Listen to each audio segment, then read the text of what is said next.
Bonjour tout le monde. Je vous invite à ouvrir vos Bibles dans l'Épître aux Corinthiens, la première Épître aux Corinthiens. On va voir le chapitre 1 du verset 4 au verset 9. 1 Corinthiens 1, verset 4 à 9. Je vais lire et par la suite, je vais prier.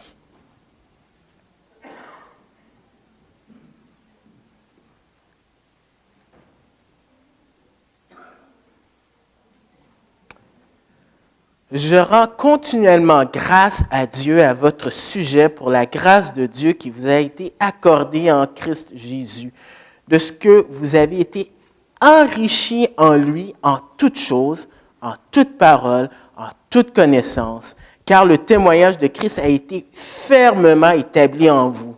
Ainsi donc, il ne vous manque aucun don dans l'attente où vous êtes de la révélation de notre Seigneur Jésus-Christ. Il vous affirmera aussi jusqu'à la fin pour que vous soyez irréprochables au jour de notre Seigneur Jésus-Christ. Dieu est fidèle, lui qui vous a appelé à la communion de son Fils Jésus-Christ, notre Seigneur. Père éternel, on veut prendre le temps ce matin de te dire pardon. Pardon parce que tu nous bénis tellement qu'on prend les choses pour acquis. Et une des bénédictions que tu nous donnes, c'est de pouvoir t'adorer en écoutant ta parole. Nous vivons dans un pays où est-ce que nous pouvons nous réunir ensemble pour t'adorer, alors que ce n'est pas le cas dans tous les pays. Mais avec des privilèges viennent aussi des responsabilités. Alors, donne-nous des oreilles de disciples, permets qu'on puisse méditer sur cette parole, permets qu'on puisse la vivre et que ça puisse porter du fruit pour ta gloire.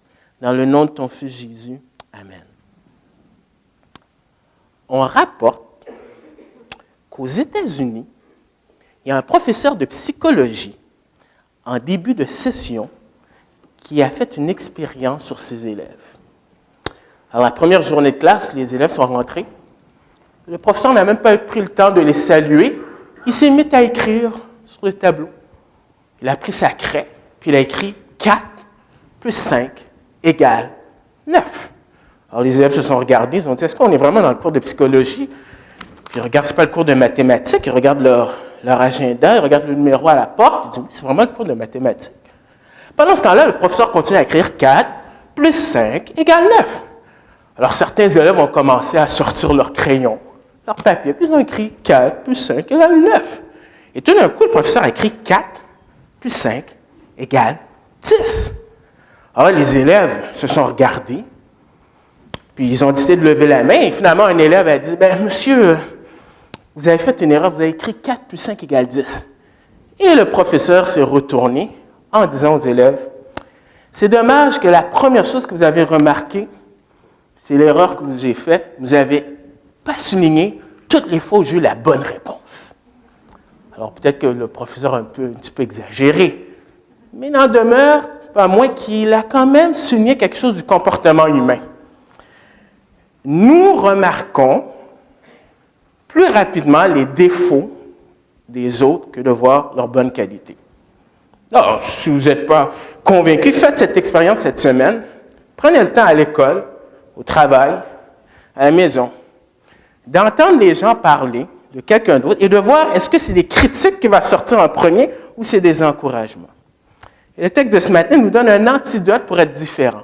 Pour ça, il faut regarder à Dieu. C'est pour ça qu'en cette semaine d'action de grâce, je vous propose comme titre la reconnaissance envers Dieu. À partir de ce thème-là, je vous propose 2 points. Du verset 4 au verset 6, on va voir la reconnaissance envers Dieu pour ses bienfaits par rapport au passé. Ensuite, du verset 7 au verset 9, on va voir la reconnaissance envers Dieu par rapport aux bienfaits qu'il va faire dans le futur. Mais avant, on va voir le contexte. Le contexte, c'est l'Église de Corinthe. Alors, Paul,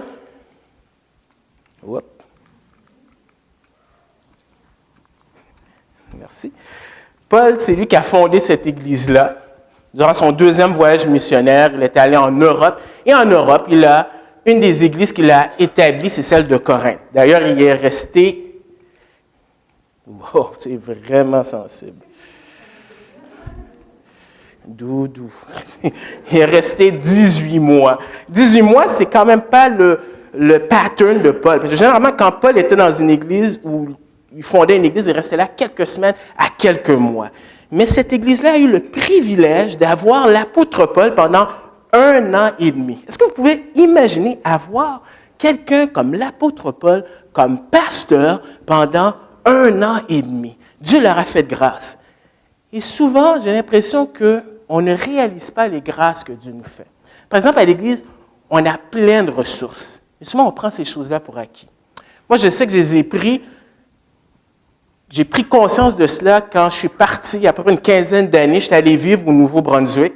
Et au Nouveau-Brunswick, dans la région francophone, les églises évangéliques, tu peux littéralement les compter avec les 10 doigts. Dans ces églises-là, il n'y a pas de groupe de jeunes. Pourquoi? Parce que les gens de 2e, 3e génération ne sont plus là. Dans ces églises-là, il y en a qui n'ont pas de pasteur, qui n'ont pas d'enseignant. Dans ces églises-là, si tu veux changer d'église, ça prend peut-être 1 heure à 2 heures pour aller dans l'autre église. Et dans cette église-là, dans ces églises-là, il n'y a pas des rassemblements de jeunes comme Momentum ou dans mon temps, Tremblement de cœur. Ce qui fait en sorte que quand je suis revenu au Québec, dans la région de Montréal, j'ai réalisé, wow, Dieu nous fait grâce d'avoir plein de ressources. Et on peut voir en détail qu'est-ce qui s'est passé dans Actes 18, versets 1 à 17. Maintenant, on aurait pensé qu'une église comme celle-ci, qui a bénéficié de quelqu'un comme l'apôtre Paul pendant 1 an et demi, on verrait des chrétiens qui sont matures, qui servent d'exemple aux autres chrétiens alentours, et ce n'est pas du tout le cas. La lettre de Paul nous dit que c'est une église avec plein de problèmes et d'incompréhension. Premièrement, il y avait des divisions dans l'église. 1/4 du livre est consacré sur des divisions, problèmes de division. Chacun a son prédicateur préféré. Il y a une différence à avoir des affinités, mais ça allait au-delà de cela. C'était plus que des préférences, c'était des allégeances. Il y en avait qui disaient, moi je suis de Paul. Parce que Paul, c'est lui le fondateur de cette église-là. Il y en a qui disaient, non, moi je suis d'Apollos. Parce que quand Apollos, il enseigne là, c'est, wow, les belles structures de phrases. Mais il y en a d'autres qui disent, oh non, là, la théologie, là, c'est un petit peu trop haut pour moi. Moi j'ai besoin de quelqu'un qui parle là, le langage du peuple. Il me faut Pierre. Et il y en a qui disaient, moi, je suis connecté directement avec Jésus, je n'ai pas besoin d'enseignants, je fais partie du parti de Christ. Et Paul doit prendre 4 chapitres pour rectifier ça. Mais ça ne s'arrête pas là. Cette église-là a des problèmes au niveau de la discipline. Chapitre 5 et 6. Il y a même des chrétiens qui se disputaient et qui allaient en cours. Et même, cette église-là, elle prenait l'amour. L'amour. Nous, on aime tellement, là. Tu peux venir tel que tu es et tu peux rester comme ça. Il n'y a pas de problème. Nous, on ne va jamais reprendre les gens parce qu'après tout, nous, c'est l'amour. Ça ne fait rien si tu couches avec ta belle-mère et que tout le monde est choqué, mais nous, on aime. Et encore là, Paul doit rectifier, doit dire non, il y a un contexte de discipline qui se fait dans l'Église.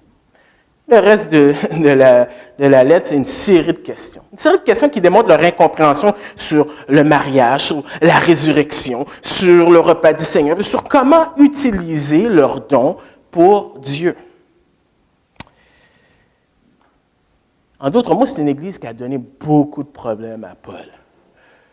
Et qu'est-ce qui est étonnant, c'est que Paul commence cette lettre avec des actions de grâce. Il est reconnaissant pour les bienfaits du passé. On voit l'attitude de Paul, sa reconnaissance. Il dit, je rends continuellement grâce à Dieu à votre sujet. Alors, ce qu'on voit, c'est que Paul, quand il est reconnaissant, ce n'est pas superficiel. Parce que c'est très facile de dire merci par habitude. On peut le dire par politesse. Par exemple, Caleb, il dit à un moment donné, j'ai dû leur apprendre à dire merci. Quand quelqu'un leur donne quelque chose, il faut qu'ils disent merci. J'ai dû marteler plein de fois pour qu'ils apprennent à dire merci. Et maintenant, ils le disent. Mais souvent, ils le disent de façon machinale. Et si on ne fait pas attention, nous aussi, on peut dire merci devant les gens par politesse, ou même devant Dieu, mais on n'est pas conscient de ces choses-là. On a parlé un petit peu de cela, mais Philippe en a souligné ça, mais vous savez, dans l'Ancien Testament, lorsque le mot en hébreu, on parle d'action de grâce, c'était souvent accompagné avec la louange. Et le texte dans l'original, il dit qu'il rend continuellement grâce à mon Dieu. Il y a une relation. Quand tu as une relation avec Dieu, quand tu sais qui est Dieu, quand tu sais tout ce que Dieu a fait pour toi et pour les autres, c'est sûr que quand tu vas être reconnaissant, ce ne sera pas de façon superficielle. Ce n'est pas juste ça. On voit que sa reconnaissance est constante. Parce que le temps de verbe, c'est au présent. Il rend continuellement grâce. Étant un adverbe qui ne fait qu'accentuer le cas.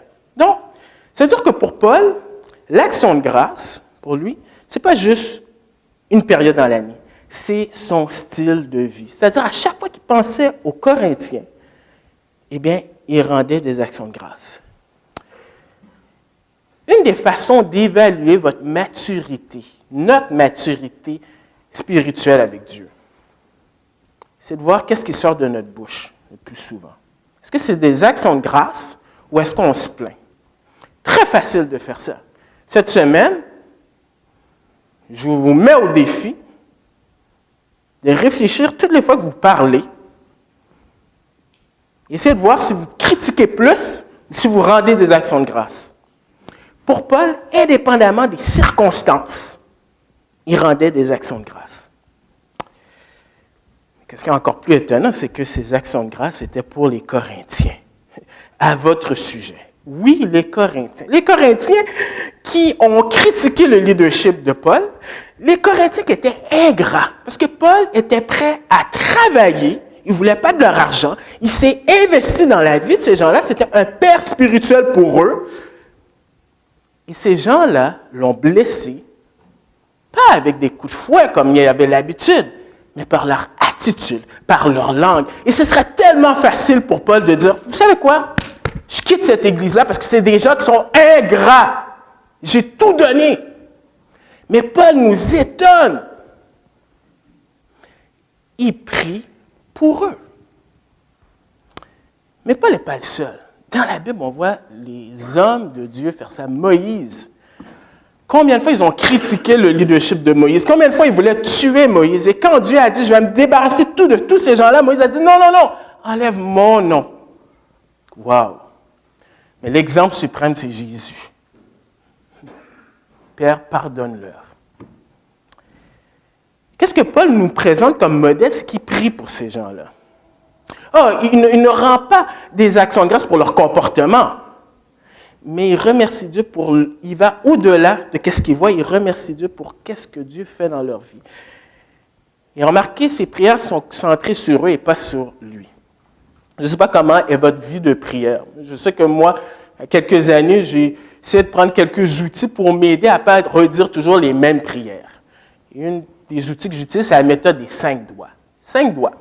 Le pouce d'abord, parce qu'il est le plus près de moi. Alors, je prie pour ma famille, les gens qui sont proches de moi. Ensuite, le second doigt, c'est celui qui dirige, c'est-à-dire pour les dirigeants, pour ceux qui dirigent notre pays, pour notre patron, pour ceux qui nous supervisent.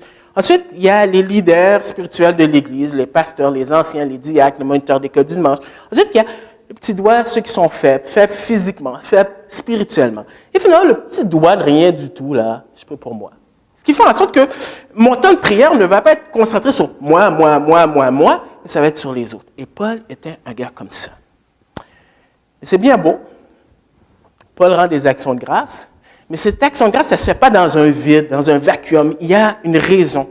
Et Paul explique c'est quoi la base de cela. La première, c'est la grâce de Dieu donnée en Jésus-Christ. Il dit pour la grâce de Dieu. La source, c'est Dieu. Le Dieu tout-puissant, le Dieu de l'univers, qui n'a pas besoin de nous, mais qui nous fait grâce, qui nous fait une faveur. C'est lui qui prend l'initiative. D'ailleurs, presque tous les verbes dans cette section est au passif. C'est-à-dire que c'est le sujet qui reçoit l'action. C'est-à-dire, en d'autres mots, c'est Dieu qui agit, c'est les Corinthiens qui reçoivent cette faveur qu'ils ne méritent pas. Mais souvent, des fois, le mot grâce peut avoir différentes significations selon le contexte. Par exemple, dans la Bible, on parle de la grâce providentielle, c'est-à-dire Dieu exerce sa grâce sur les croyants comme sur les non-croyants. Comme quand Jésus dit qu'il fait tomber la pluie sur les bons comme sur les méchants. Mais ici, dans le contexte, c'est par rapport à Jésus, en Jésus. C'est-à-dire que toutes ces actions de grâce, cette reconnaissance, ça se fait dans la sphère en Jésus.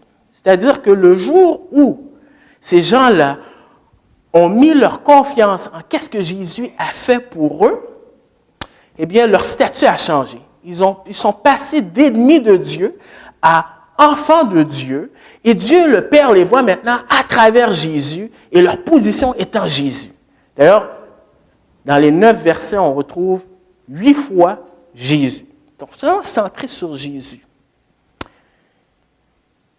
Et non seulement que c'est en Jésus, mais qu'est-ce que ça veut dire exactement? Paul va prendre 3 chapitres dans l'Épître aux Éphésiens pour raconter tout ce qu'ils ont en Jésus, mais ici, il fait un résumé au verset 5. Il parle de la richesse et en toutes choses en Jésus. On nous dit, de ce que vous avez été enrichis en lui. Alors, le mot enrichir, dans l'original, ça veut dire que tu reçois au-delà de qu'est-ce que tu peux penser et espérer. Et comme on dit, une image vaut 1000 mots, alors aujourd'hui, on va jouer au banquier. Oui. Alors, imaginez-vous que vous gagnez 100 $ US. Mais, vous continuez à gagner 10 000 $. Maintenant, on va jouer un peu plus. Là. C'est plus intéressant, 1 million $. Maintenant, on va aller encore plus loin. 100 millions. Maintenant, regardez la taille. Un 100 millions, c'est presque la hauteur d'un individu moyen, ou des épaules. C'est quand même beaucoup. Mais on va pousser encore. Vous êtes vraiment chanceux. On va monter à 1 milliard. Ça, c'est 1 milliard. C'est intéressant, c'est beaucoup. Mais on va pousser encore plus loin. 1 trillion de $. Moi, je le vois, je ne sais pas si vous pouvez voir, mais il y a le petit individu qui est là. Il y a 1 trillion, là, tu vois, c'est beaucoup. Hein. Vous voyez comment le camion est tout petit. Mais vous savez quoi, on va pousser encore plus loin. L'équivalent, c'est comme un terrain de football. C'est plus large qu'un Boeing 747.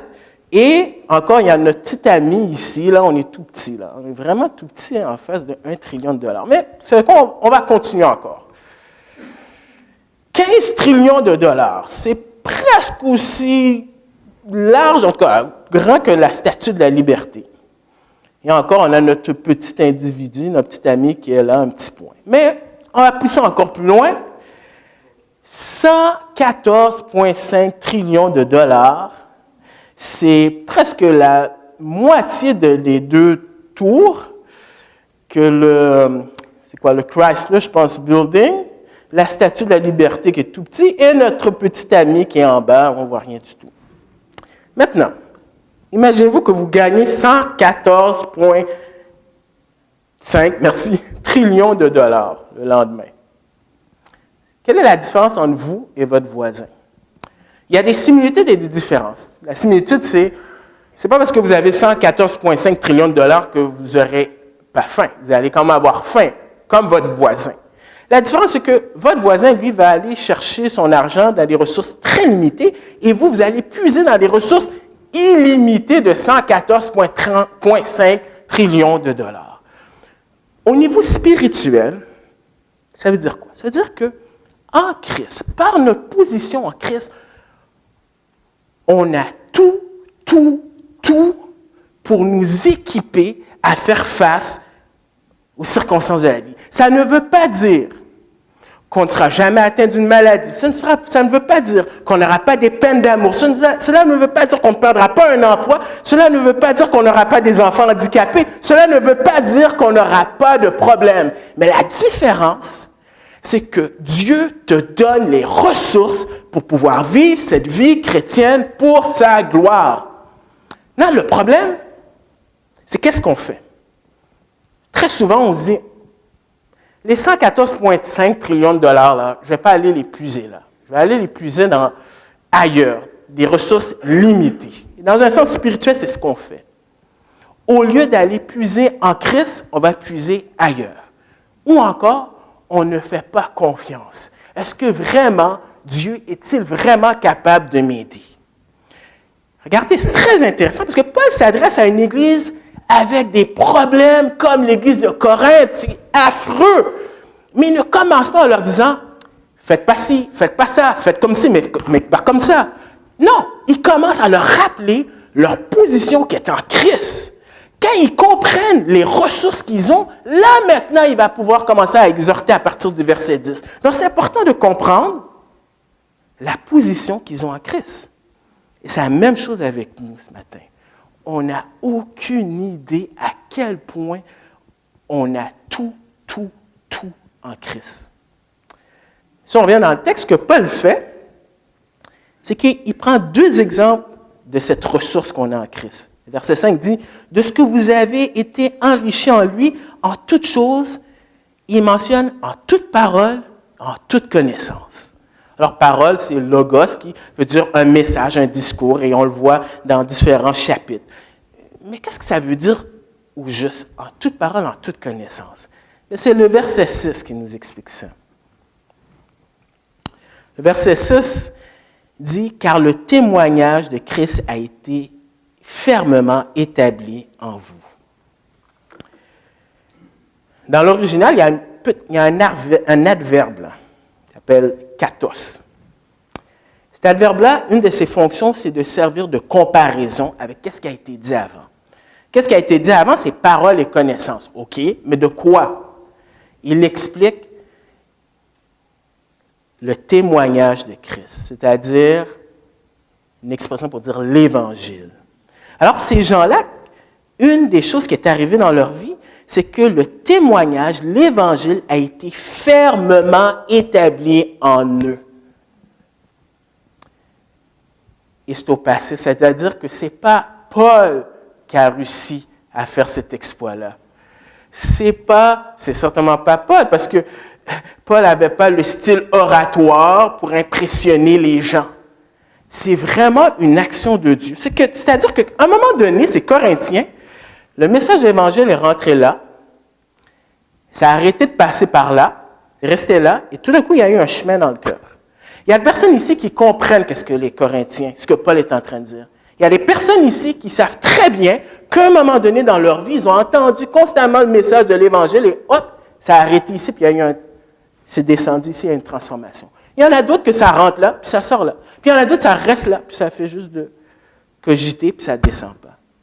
Mais qu'est-ce qui est incroyable, c'est que ces gens-là ont été sauvés par Dieu et Paul n'a rien à voir là-dedans. Vous pouvez me dire, OK, j'ai compris toute la grâce que Dieu a donnée pour ces gens-là, qu'est-ce qu'il a fait dans le passé, mais qu'en est-il du futur? Parce qu'on ne peut plus commencer une course et ne pas la terminer. Et Paul aborde ce sujet-là. Il est reconnaissant pour les bienfaits futurs. On le voit à travers... Merci. Confiance pour l'avenir. Pourquoi confiance pour l'avenir? Oh. Faites semblant que vous n'avez pas lu ce que j'ai écrit. Là. Parce qu'il ne leur manque aucun don. Au verset 7, il dit « Ainsi donc, il ne vous manque aucun don dans l'attente où vous êtes de la révélation de notre Seigneur Jésus-Christ. » Alors au verset 7, il commence en donnant une explication.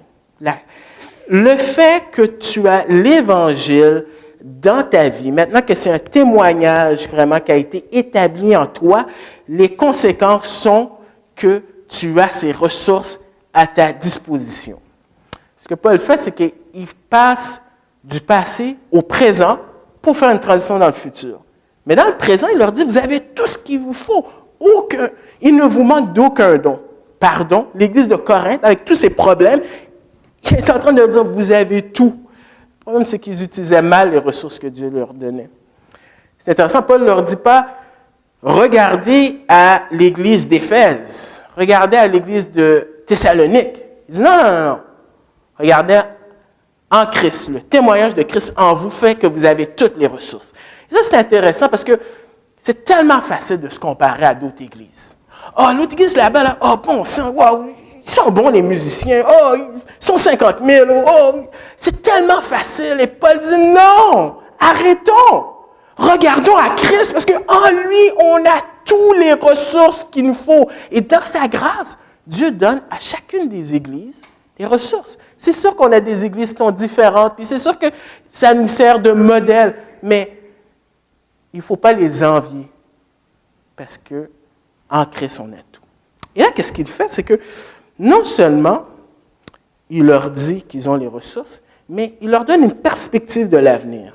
Celui qui a commencé cette bonne œuvre la rendra parfaite jusqu'à ce que le Seigneur revienne. Le terme qui est utilisé, il dit dans l'attente. Dans le grec, tu as vraiment cette excitation, tu as hâte quand Jésus va revenir. Paul parle d'eschatologie, il parle des derniers jours.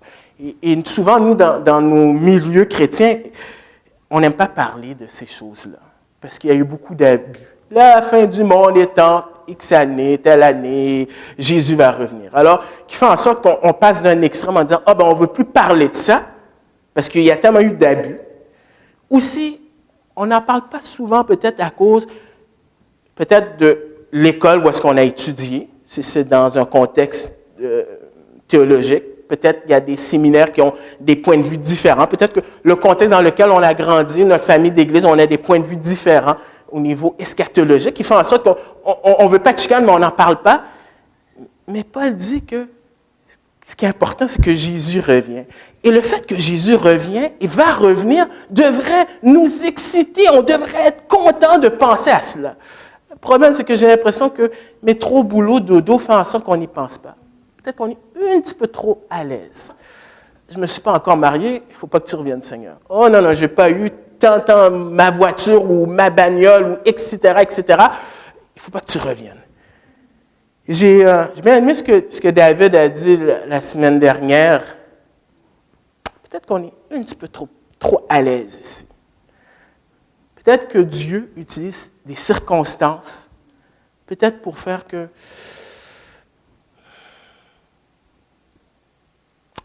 est-ce que je suis trop à l'aise? Je ne sais pas pour vous, mais je suis fatigué. Je pense que je commence à être fatigué. Quand je vois le monde dans lequel on vit, quand on entend tout ce qui se passe, la maladie, les handicaps de mes enfants,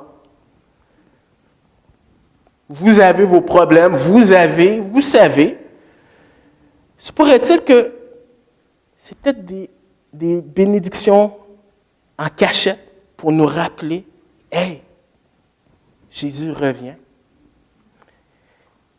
C'est ironique, ces gens-là, dans le chapitre 15, Paul va leur expliquer parce qu'ils n'y pensaient pas. Ils ne comprenaient pas le retour du Seigneur avec la résurrection et tout ça. Je ne sais pas pour vous, mais moi, il me semble que j'ai vraiment hâte d'être débarrassé de mon cœur avec toutes ces cochonneries et de vraiment vivre dans un corps glorifié. Alors, il lui redonne cette perspective. Donc, il y a des raisons d'être content. Mais pas juste ça. Parce que Dieu affermira et les rendra irréprochables. Il vous affermira aussi jusqu'à la fin pour que vous soyez irréprochables au jour de notre Seigneur Jésus-Christ. Incroyable. On est en train de parler des Corinthiens. C'est vraiment l'Église à ne pas imiter et Paul est en train de dire que ces gens-là sont irréprochables. C'est-à-dire que par leur position en Jésus, parce qu'ils ont mis leur confiance en Jésus, quand ils vont comparaître devant Dieu, Dieu voit le sacrifice de Jésus à travers eux. Ce qui fait la différence entre la religion et la chrétienté biblique. La religion, c'est d'essayer d'impressionner Dieu, essayer de gagner son ciel. Et même dans le milieu évangélique, on peut tomber dans ce piège-là en mettant notre confiance, en disant, moi je vais aux études bibliques, je prie, j'évangélise, dans un sens en se donnant peut-être une monnaie d'échange devant Dieu. Mais notre sécurité, elle n'est pas par les actions qu'on fait, mais par celui qui a tout fait pour nous. Maintenant, il ne faut pas dire que c'est une licence pour faire qu'est-ce qu'on veut, parce que Paul va corriger plein de choses de cette Église-là. Il va les corriger parce que le 114,5 trillions de dollars, ils ont les ressources. C'est leur faute. C'est leur responsabilité par la foi de vivre en conformité à la position qu'ils ont. Donc, ce n'est pas une excuse. Au contraire, c'est une honte. C'est une honte. Et on méprise Dieu. Chacun d'entre nous, ce matin, si on ne vit pas la vie que Dieu veut qu'on vive, dans cette progression avec Dieu, honte à nous comme Église, si on n'a pas ce désir d'aller plus haut, glorifier Dieu, parce qu'il nous a tout donné les ressources. Mais on ne gagne pas notre salut. Ils sont irréprochables. Finalement, on voit parce que Dieu est fidèle. Dieu est fidèle, lui qui vous a appelé à la communion de son Fils Jésus-Christ, notre Seigneur. Dans l'original, vous savez, à cette époque-là, on ne pouvait pas écrire en caractère gras ou en italique. On ne pouvait pas avoir... on ne pouvait pas souligner. Ce qu'on mettait le premier mot pour mettre l'emphase. Le premier mot dans le grec, c'est fidèle est Dieu. Donc l'accent est mis sur la fidélité, c'est la garantie. Comment je peux être sûr que Dieu va faire en sorte que nous soyons irréprochables malgré tous les bêtises que l'on fait au quotidien? C'est parce que Dieu est fidèle. Il a commencé cette œuvre-là, il va la terminer. L'honneur de Dieu est en jeu. Il est fidèle, il a fait ses preuves. Mais il est fidèle à quoi? Il est fidèle, lui qui vous a appelé. Vous n'êtes pas levé un matin en disant « Bon, je suis chrétien ». On n'est pas capable par nous-mêmes, parce qu'on était morts pour nos péchés. Si vous pensez que vous n'êtes pas si mauvais que ça, la Bible dit c'est encore pire. Il faut une œuvre surnaturelle. Il faut l'initiative de Dieu. C'est lui qui nous a appelés. Maintenant, dans la Bible, il y a des textes qui pointent sur la responsabilité de l'individu. Quiconque invoque, celui qui croit. Et d'autres fois, il y a des textes comme celui-ci qui parlent, l'emphase est mise sur la souveraineté de Dieu ou l'initiative de Dieu. Et ici, on voit c'est Dieu qui nous appelle. Il nous appelle à quoi? Et Dieu ne nous appelle pas à un bâtiment. Il ne nous appelle pas à être dans un bâtiment. Il ne nous appelle pas à un système religieux. Il nous appelle à une relation avec une personne. Il nous appelle à une communion, une relation. La relation la plus importante de votre vie. Pourquoi? Parce que cette relation-là a un impact dans votre présent et pour l'éternité. Et 114,5 années n'est rien comparé à l'éternité. Mais cette communion-là, c'est avec qui cette personne-là? Le texte dit, c'est intéressant, hein? Des fois, Paul va parler de Jésus, Fils, des fois, il va dire Jésus-Christ, des fois, il va dire Seigneur. Mais ici, il y a Fils, Jésus-Christ, Seigneur. 4 mots ensemble. Fils, c'est-à-dire cette personne à qui tu as une relation, c'est Dieu. Ce n'est pas un homme ordinaire, c'est Dieu fait homme, mais qui a la même essence divine que Dieu le Père, c'est le Fils de Dieu. Donc, tu as une relation avec le Dieu de l'univers qui a tout créé. Pas seulement ça. Tu as une relation avec Jésus. Jésus qui veut dire sauveur. Sauvé de quoi? Sauvé de la colère de Dieu, sauvé de l'enfer, sauvé de la situation pitoyable que nous étions. Il est venu, il nous a sauvés. Maintenant, si vous n'êtes pas reconnaissant pour ça, je ne sais pas qu'est-ce que Jésus peut faire de plus pour que vous soyez reconnaissant. Mais ça n'arrête pas là. Ta relation, c'est avec celui qui est Dieu, celui qui t'a sauvé, mais c'est aussi Christ. Christ, ce n'est pas son nom de famille. Christ, c'est un titre. Oint. Dans l'Ancien Testament, souvent, quand tu étais oint, tu avais l'huile qu'on mettait. Mais on voit dans le Nouveau Testament aussi cette idée aussi du Saint-Esprit. Quand Jésus s'est fait baptiser, le Saint-Esprit est descendu sur lui au baptême, durant son baptême. On le voit en train d'agir. il est soumis à la volonté de Dieu, soumis à l'Esprit de Dieu. Et cet même esprit est en nous lorsqu'on met notre confiance en lui, qui fait en sorte qu'on a les ressources pour pouvoir vivre cette vie chrétienne. On ne peut pas descendre les standards et dire, écoute, moi, je suis quelqu'un qui critique tout le temps, c'est ma nature, je ne suis pas capable. Moi, je suis un gars qui regarde toujours les filles, c'est ma nature, je ne suis pas capable. Moi, je suis quelqu'un qui a de la haine. C'est pas vrai. C'est vrai au niveau de la religion, parce que l'homme ne peut rien faire. Mais avec Dieu, Dieu est capable de tout faire. Et cet esprit est en nous. Dans cette relation-là, c'est incroyable. Finalement, cette relation, c'est notre Seigneur. Seigneur, Kyrios, souverain. C'est-à-dire que Jésus, là, c'est ton ami, pas de problème. Mais ce n'est pas ton copain, là, égal à égal, que tu peux faire qu'est-ce que tu veux. Il y a une crainte, il y a une révérence dans cette relation-là. C'est lui qui est le Seigneur, ce n'est pas toi. Tu n'as pas le droit de faire ce que tu veux. Je suis désolé. Ça, c'est la religion des hommes. Tu veux te façonner un Dieu à ta façon. Pas de problème. Mais ce n'est pas le Dieu de la Bible. Cette relation-là, c'est quelqu'un qui est Seigneur. Et c'est intéressant parce que ces gens-là, c'était en train de se battre plus tard pour dire « Moi, je suis de Paul. » Non, ça n'a pas rapport. C'est Jésus qui est Seigneur. Si Jésus est Seigneur, c'est que quand il y aura des problèmes de discipline dans l'Église, tu le fais parce que tu aimes le Seigneur et tu veux que le Seigneur puisse agir dans la vie de cette personne-là dont il t'utilise. Donc, c'est à cette relation qu'on est appelé.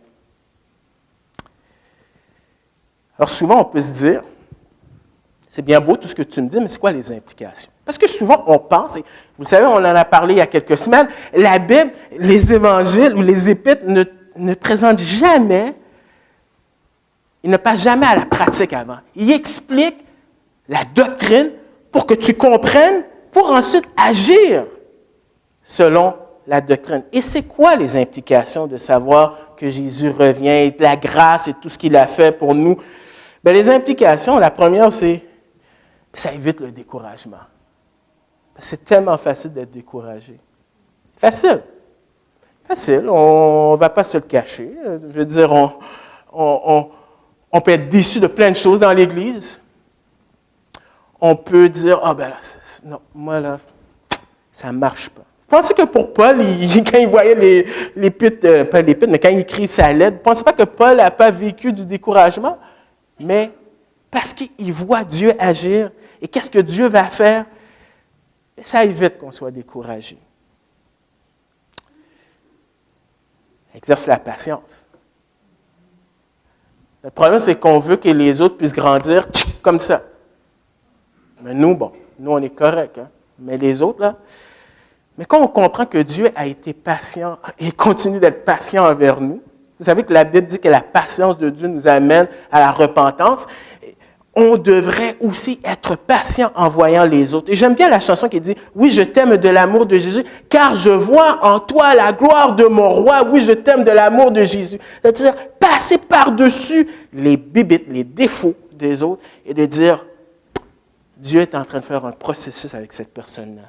Donc, qui suis-je moi pour commencer à être plus royaliste que Dieu? » Et finalement,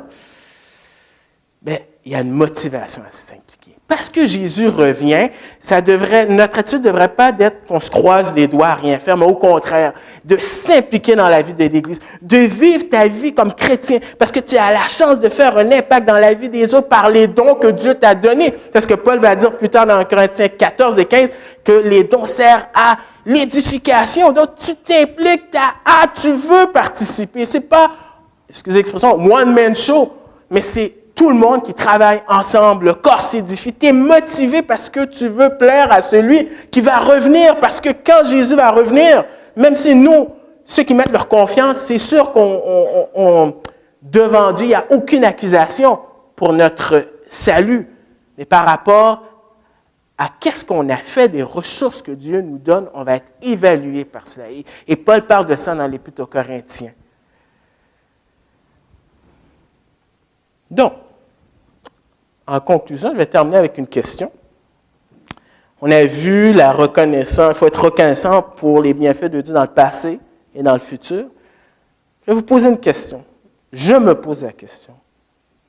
Suis-je reconnaissant envers Dieu pour qu'est-ce qu'il fait à l'Église de l'île Jésus?